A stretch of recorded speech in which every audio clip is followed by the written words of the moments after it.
I'm Kate, your psychologist, and I do private sessions of consultation.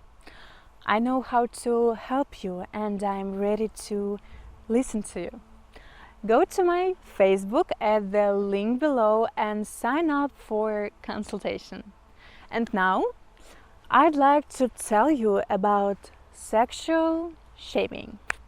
It could seem odd nowadays to feel shame about one's interest in or feelings about sex. As modern enlightened people, we're all meant to be extremely confident, well-adjusted and enthusiastic around the topic of sex. But far from it. Sexual shame has, in truth, never remotely gone away for many of us because it is primarily a psychological, not some kind of political or religious problem. Our capacity to express our sexual selves confidently and happily, our ability to say what we want to ask for it without embarrassment and quickly to leave situations where we are unfulfilled or humiliated. All these are enormous psychological achievements. They are also generally only available spontaneously to those who enjoyed highly supportive and emotionally evolved early environments. For us to be naturally sexually untroubled adults requires that way back other people who were relaxed in their own selves will have left us feeling acceptable to ourselves, enjoying a sense that our bodies and their functions were natural and fine things, that we were not naughty or sinful for expressing curiosity about our bodily pleasures, that it was okay to make a mess every now and then. And that was, for example, more than a good idea to be, at the age of 2, properly delighted by the strange and wondrous existence of one's own bottom. Sexual desire is one of the most personal and vulnerable things that we are ever called upon to express, and it exposes one to emotionally momentous degrees of ridicule.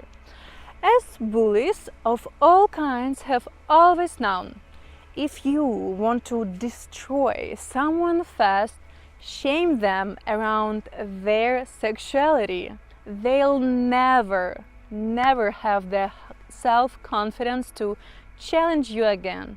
There are few things more deeply us than our longing for sexual connection and therefore any feelings of unworthiness.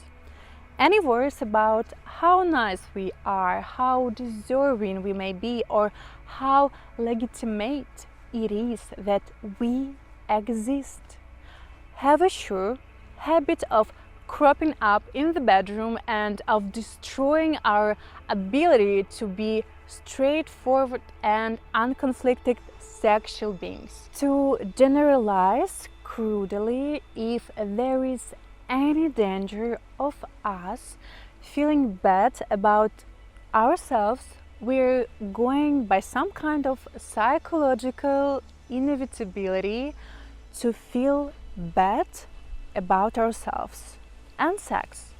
What we call sexual problems, impotence, vaginismus, lack of desire, harmful addiction, or a general fear of intimacy, these are first and foremost always problems of self-hatred. As a rule, one can't both hate oneself and be having a terrific time in bed. beginning to repair the problem of sexual shame relies on a basic acceptance that the problem exists and that is probably been playing havoc with our lives for a long time. We need to learn to name and track the matter, to say to ourselves and then a few loved ones, I feel debilitating shame around sex, and that's okay for now. A commitment to change is what counts for the moment, despite all the cheery suggestions to the contrary. A lot of us, women and men, are right now, as in the heyday of the Spanish Inquisition, walking the earth intensely, ashamed of ourselves sexually. Not because what we want sexually is in any way bad, that is willingly hurtful to somebody else, but just because our histories have predisposed us to feel negatively about who we are. A central effect of sexual shame is to silence us. We are so embarrassed, we can't even speak about our embarrassment. It's of huge importance, therefore, to dare to put our feelings into words and to seek out warm-hearted, broad-minded people with whom we can in safety finally admit to our inhibitions and learn to see ourselves through more unbiased, non-judgmental and caring eyes. Through their love of others, we can hope to find a way to express what we desire and who we are with a little less terror. It's even a massive advance to stop imagining that sex should be uncomplicated for us and simply to own up to the difficulties we're having with it. Acknowledging that we can't feel about sex what we're meant to feel is the beginning of progress and liberation.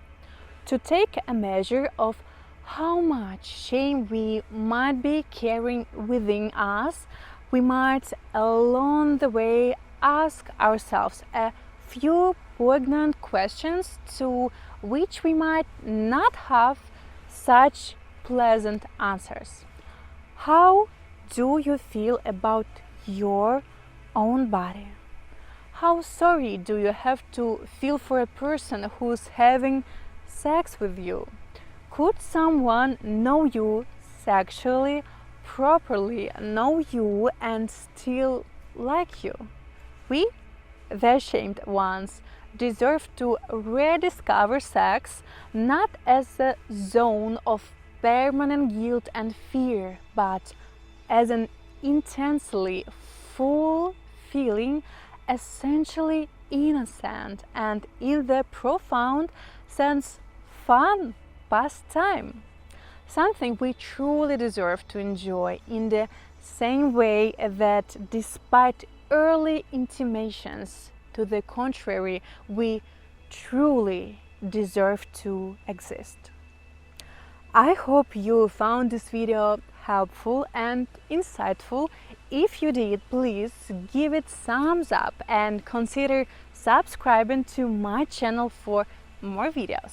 And if you want to get my personal consultation, go to my Facebook at the link below and sign up for a consultation. Thank you guys for your attention and your time. See you in the next video. Bye bye.